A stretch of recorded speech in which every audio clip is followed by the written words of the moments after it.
السلام عليكم ورحمة الله وبركاته. أهلا بكم في فيديو جديد وحلقة جديدة. في فيديو النهاردة هنتكلم عن الترتيب النهائي للمجموعة الرابعة بعد انتهاء الجولة الأخيرة، ومن هم الصاعدين إلى دور ال16، وما هي المواجهات المنتظرة للثنائي اللي صعد من هذه المجموعة. هنوضح تفاصيل مهمة جدا داخل الفيديو، ولكن قبل ما نبدأ كلامنا بأي تفاصيل عايزين نبدأ كلامنا زي ما احنا متعودين دايما، نبدأ كلامنا بالصلاة على أفضل خلق الله. اللهم صل وزد وبارك على أفضل خلق الله سيدنا محمد وآل سيدنا محمد في العالمين إنك حميد مجيد. ولو انت اول مره تتابعني تنزل بقى تشترك في القناه وتفعل زر التنبيهات واضغط بقى على زر اللايك عشان يصلك كل جديد مني باذن الله. يلا بقى نبدا، يلا بينا.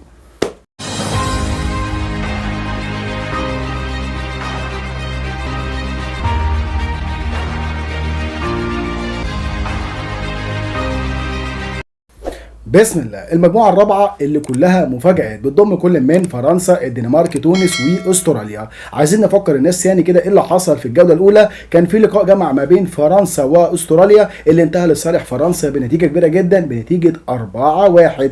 اما الدنمارك امام طبعا تونس بتتعادل سلبي بدون اهداف. في الجوله الثانيه تونس امام استراليا، تونس بتخسر امام استراليا بهدف مقابل لا شيء، وفرنسا بتفوز على الدنمارك بنتيجه 2-1. اما بقى الجوله الاخيره اللي انتهت احداثها منذ لحظات، تونس بتقلب الطاوله على بطل العالم منتخب فرنسا وتفوز عليه بفوز ولعب ونتيجه بهدف مقابل لا شيء. ولكن عايز اقول لك نتيجه المباراه الثانيه ما كانتش لصالح المنتخب التونسي، بل بالعكس كانت صادمه للمنتخب التونسي بعد الاداء المشرف امام منتخب فرنسا، لان استراليا بتفوز على الدنمارك. لك ان تتخيل عزيزي المشاهد عزيزي المستمع، يعني احنا نكسب فرنسا ونخسر امام استراليا ونتعادل مع الدنمارك. المنتخب التونسي خسر من يعني اقل المستويات في هذه المجموعه، ليصبح الترتيب النهائي للمجموعه الرابعه بعد انتهاء جميع الجولات. فرنسا في الصداره ب6 نقاط رغم الهزيمه، طبعا مسجله 6 اهداف مستقبله 3 معاها فارق 3 اهداف. استراليا ايضا ب6 نقاط طبعا مسجله 3 اهداف مستقبله 4 عليها ماينس هدف.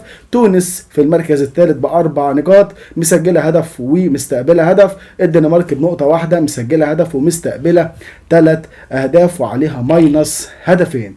هارد لك لاخواتنا في تونس، قدمتوا مباراه رائعه امام بطل العالم، احرجتوا بطل العالم بجد. كنا نتمنى ان احنا نبارك لبعض ونقول مبروك للمنتخب التونسي الصعود لدور ال16، ولكن اوقات كده الكوره ما بتعطيش الحظ في كل شيء.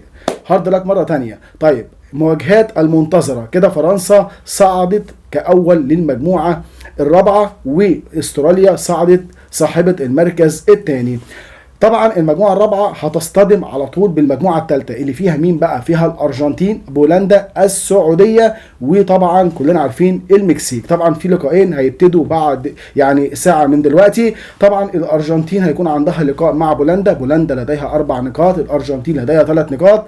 الفائز من تلك هذه المواجهه هيصعد رسميا الى دور ال16، والسعوديه امام المكسيك. ان شاء الله السعوديه تكسب وتكون من ضمن الصاعدين. مبدئيا كده بولندا في حاله التعادل او الفوز هتصعد زي ما احنا وضحنا، وبنأكد تاني بولندا لو فازت هتبقى في الصداره وهتضرب موعد مع منتخب استراليا. اما اذا تعادلت مع الارجنتين فبولندا تصعد ب5 نقاط، وفوز المنتخب السعودي يصعده متصدر للمجموعه الرابعه عشان يلعب هو مع استراليا ويبعد عن منتخب فرنسا. يبقى اول المجموعه الرابعه هيلعب مع استراليا، وتاني المجموعه طبعا اول المجموعه الثالثه يلعب مع استراليا، وتاني المجموعه الثالثه هيلعب مع فرنسا. الارجنتين لو كسبت هتكون متصدره وهتتجنب المواجهه مع فرنسا. لو جت في المركز الثاني هتصطدم بفرنسا. هنشوف نهائي مبكر ولا ايه. طبعا نتمنى ان شاء الله صعود المنتخب السعودي باذن الله عشان نبارك لاخواتنا السعوديين ونقول لهم بجد انتوا قدمتوا بطوله رائعه. وهارد لك مره اخرى لمنتخب تونس اللي قدم مباراه كبيره جدا جدا جدا، ولكن هو ده كاس العالم، وهي دي طبعا يعني الاثاره والمتعه في كاس العالم. طبعا في النهايه انا بشكر كل اخواتي واصدقائي على المتابعه الجميله، بشكرك جدا من قلبي، والسلام عليكم ورحمه الله وبركاته.